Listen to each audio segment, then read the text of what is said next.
Queridos intermedios, queridos padres, muy buenos días. Esta es la unidad 4, lección 15. Se titula ¿Por qué vino Jesús? Y esta es la clase que tiene que ver con la celebración que pronto vamos a tener del día de Navidad. De nuevo, esta es la clase de intermedios. Mi nombre es José Ruiz y la clase es para el domingo 20 de diciembre del 2020. Uno de mis temas favoritos, la Navidad. El versículo clave para nosotros es Gálatas 4, del 4 al 5. Pero cuando vino la plenitud del tiempo, Dios envió a su Hijo, nacido de mujer, nacido bajo la ley, a fin de que redimiera a los que están bajo la ley, para que recibiéramos la adopción de hijos. A manera de introducción, la pregunta que tenemos es ¿cuál es el verdadero significado de la Navidad? Hay muchas cosas que vemos, como vemos en estos dibujos que tenemos aquí o fotos que tenemos aquí, de lo que puede ser la Navidad. Comprar festividades, adornos, Santa Claus, los Reyes. ¿Cuál es el verdadero significado? Hay tantas cosas que nos pueden alejar de pensar durante la Navidad en lo más importante de la Navidad. Hay tantas cosas que compiten con nuestra atención y compiten con nuestra prioridad en nuestros corazones. Hay muchas veces que en las Navidades hasta se ve claramente la diferencia de quien tiene mucho versus quien tiene poco. Y eso es lo contrario a lo que debe ser la Navidad. La Navidad es un regalo que fue hecho para todos nosotros. Así que en el estudio o la clase de hoy veremos primero que siempre Dios cumple sus promesas. Lo otro que vamos a ver por qué Jesús vino al mundo. Y vamos a ver lo que el nacimiento de Jesucristo significa para nosotros. Así que es importante que veamos que Dios puede proveer para ti. En Génesis 3:15 dice, y pondré enemistad entre tú y la mujer, entre tu simiente y su simiente, y él te herirá en la cabeza y tú lo herirás en el calcañar. Eso es Dios hablándole a Satanás, a la serpiente, después que hizo caer a Adán y Eva. Cuando Adán y Eva cayeron, cuando pecaron, desobedecieron a Dios, se creó una brecha entre Dios y nosotros. Dios entonces desarrolla un plan para lograr de nuevo llenar o cubrir esa brecha y que tengamos comunicación directa con el Señor.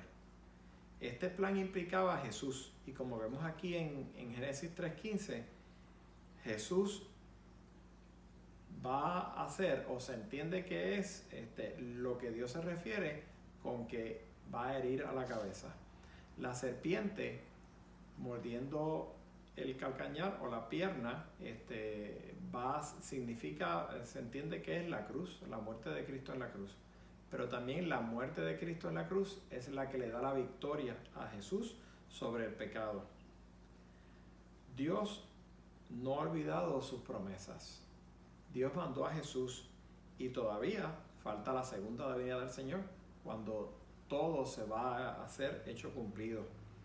Pero ya la victoria está, ya Jesús ganó. Y lo importante es que, de nuevo, Dios cumple sus promesas. Dios está ahí para ti y desarrolla un plan para acercarse a tu vida, para acercarse a mi vida. Qué lindo saber que Dios nos busca, no porque seamos buenos, no porque lo amemos, sino porque Él nos ama. Nosotros amamos a Dios porque Él nos ama primero. Nosotros, los seres humanos, tendemos a ser impacientes. Dios tiene un plan, pero en Isaías 55, del 8 al 9, habla de que los planes de Dios, los pensamientos, mejor dicho, de Dios son mucho más altos que los de nosotros. Y no entendemos. Esos caminos tan altos muchas veces nos hacen a nosotros desesperarnos cuando estamos esperando por algo. Cuando estamos pidiéndole al Señor por algo y eso que le pedimos no llega. Muchachos, si tú le estás pidiendo al Señor por algo, no te desesperes. No sabemos por qué no está pasando inmediatamente. Hay veces que las respuestas son inmediatas, pero las respuestas de Dios siempre son completas y bonitas, y son grandes, y muchas veces de manera que no lo imaginábamos. Vamos a leer entonces en Gálatas 4:4. Dice, pero cuando vino la plenitud del tiempo, Dios envió a su Hijo, nacido de mujer, nacido bajo la ley. 4000 años pasaron casi entre Adán y la promesa de Dios. Son 4000 años, un montón de tiempo para nosotros los humanos. Pero el tiempo de Dios siempre es perfecto. Estás esperando una semana, estás esperando un día, estás esperando un mes. Tienes una oración de años. Tus papás tienen una oración de años. No se desesperen. El tiempo de Dios es perfecto y completo. Y cuando yo digo esto, se los digo no porque yo esté tranquilo. Muchas veces yo me desespero, esperando por las promesas de Dios, pidiéndole al Señor por las mismas cosas, pidiéndole al Señor y dudando en el corazón si Él o no va a hacer, le va a decir que sí. Pero cuando Dios dice que sí, lo celebramos, y cuando Dios dice que no, Dios lo dice por alguna razón. Pero Dios siempre va a proveer para ti y para tus seres amados. Síguele pidiendo al Señor.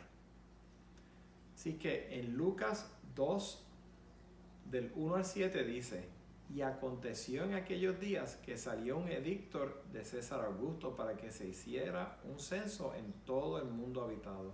Este fue el primer censo que se levantó cuando Cirenio era gobernador de Siria, y todos se dirigían a inscribirse en el censo, cada uno a su ciudad.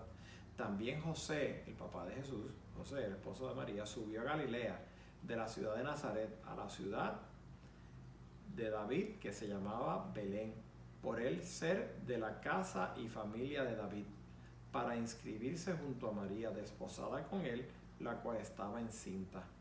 Y sucedió que mientras estaban ellos aquí o allí, se cumplieron los días de su alumbramiento, y dio a luz un hijo primogénito. Se envolvió en pañales, el Señor le envolvió en pañales y le acostó en un pesebre, porque no había lugar para ellos en el mesón. Fíjense las circunstancias tan grandes que hay.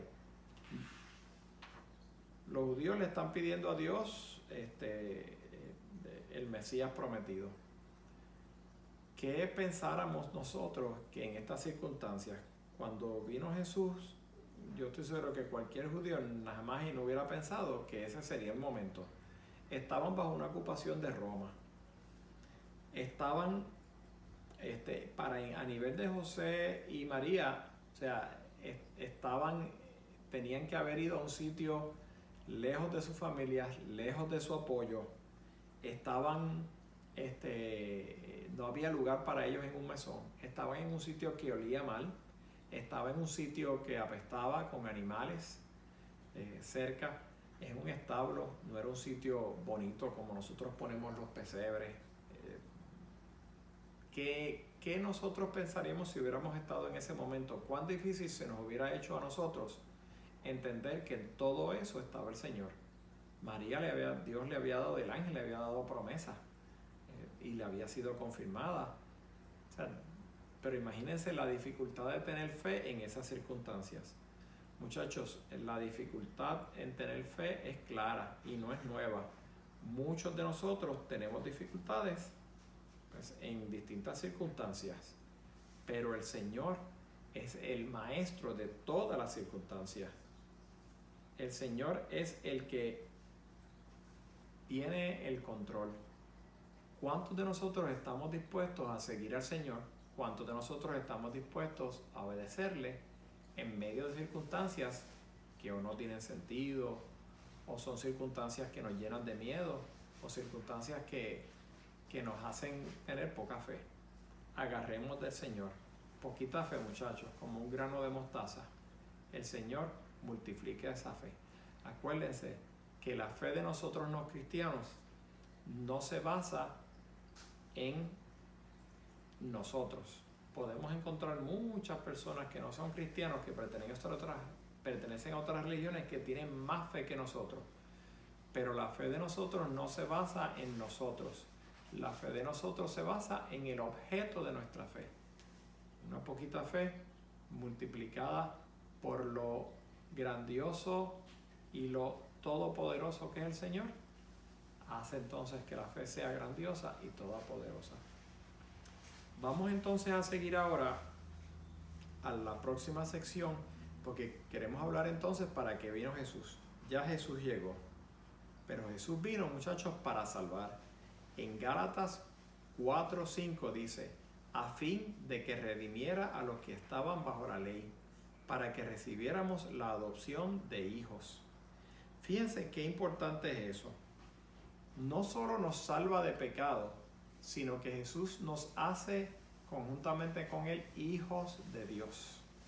Imagínense lo más grande, imagínense que estemos en un reino, hay un rey que es el que manda, hemos hecho cosas malas, tenemos que pagar el precio con nuestra vida o en la cárcel, y ese rey tiene misericordia de nosotros,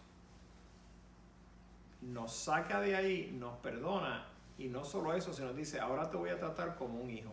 Eso es inconcebible. Ese es el amor de Dios, inconcebible. El amor de Dios que sobrepasa todo entendimiento. Si ahorita vimos que sus planes son más altos y sus pensamientos más altos que nosotros, su amor definitivamente también es mucho más alto de lo que nosotros podemos entender. Somos hijos de Dios. Muchachos, uno de los verdaderos significados de la Navidad es que podemos ser hijos de Dios. No perdamos eso, no perdamos cuenta de eso. Podemos ser hijos y somos hijos del Señor cuando aceptamos a Jesucristo como su Salvador. En Isaías 9:7 dice, porque un niño os ha nacido, un hijo nos ha sido dado, y la soberanía de él reposará sobre sus hombros, y se llamará su nombre admirable, consejero, Dios poderoso, Padre eterno, príncipe de paz. El aumento de su soberanía y de la paz no tendrán fin sobre el trono de David y sobre el reino, para afianzarlo y sostenerlo con el derecho y la justicia desde entonces y para siempre. El celo del Señor de los ejércitos hará esto. Fíjense qué linda esa promesa. Somos aceptados por Dios. Somos aceptados por ese Dios que es admirable, que es consejero, que es Dios fuerte, Padre eterno, príncipe de paz. Qué hermoso es saber que el regalo más grande que Dios puede dar a su Hijo lo estamos celebrando ahora en esta semana de Navidad. Tengamos eso en cuenta en nuestras oraciones, tengamos eso en cuenta en cuando vamos a regalar a alguien, cuando vamos a recibir regalos. Tengamos ese agradecimiento que solo el Señor da. Digo, que por las cosas que solo el Señor da. Así que el último punto de esta clase es que Jesús ofrece grandes beneficios. En Gálatas 4:6-7 dice, porque sois hijos de Dios. Dios ha enviado el Espíritu de su Hijo a nuestros corazones, clamando, Abba, Padre. Por tanto, ya no eres siervo, sino hijo. Y si hijo, también heredero por medio de Dios. Fíjense qué grandes beneficios nosotros tenemos por aceptar a Dios como nuestro Salvador.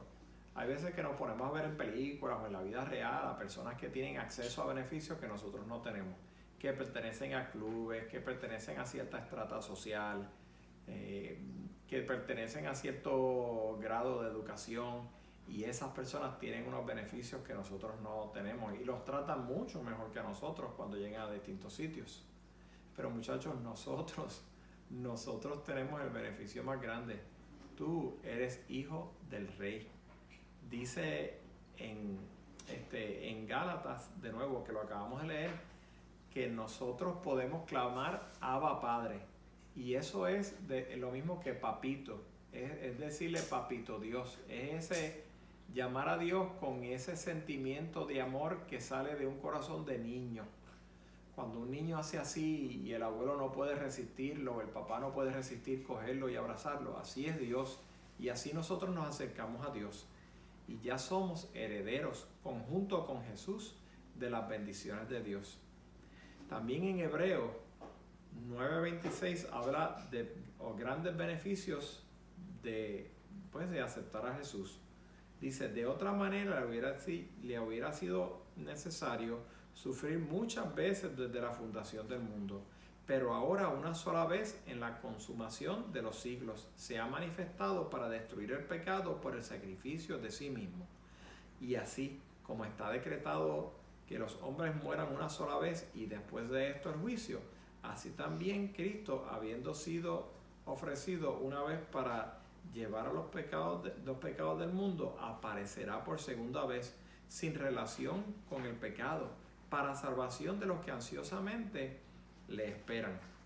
¿Qué otros beneficios nosotros tenemos, muchachos? Nosotros tenemos el que mediante Jesús, por el sacrificio de Jesús, tenemos perdón para nuestros pecados. Y este perdón es para siempre. Ya Dios nos perdonó por los pecados que hemos tenido, los que tenemos y los que vamos a tener. Es importante seguirle pidiendo perdón al Señor por nuestros pecados, porque nosotros pecamos totalmente. Pero el sacrificio pecamos todo el tiempo, pero el sacrificio ya fue hecho.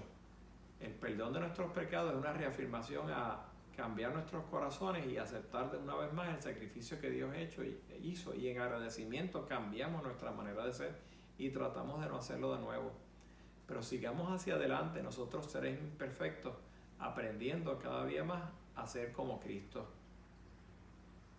Es que el mensaje básico de hoy, muchachos, Jesús, en esta Navidad acordemos que Jesús vino para salvarnos de nuestros pecados y abrir el camino para hacernos hijos de Dios. ¿Por qué? Porque si no hubiera venido, no tendríamos cómo escapar del juicio de Dios, ni tendríamos esperanza de vida eterna, y ahora las tenemos. ¿Cómo? Acepta el don de la salvación del pecado que Cristo ofrece y vive como un hijo de Dios. Si tú no has aceptado a Dios como tu Salvador, dobla rodillas ahí mismo, no esperes, y pídele al Señor y dile que quieres aceptarlo como tu Salvador. Dile que quieres darle gracia y pedirle perdón por tus pecados y vivir agarrado de Él y con Él como tu Rey y Señor. Dios los bendiga, que pasen un feliz día de las Navidades y nos vemos el domingo que viene.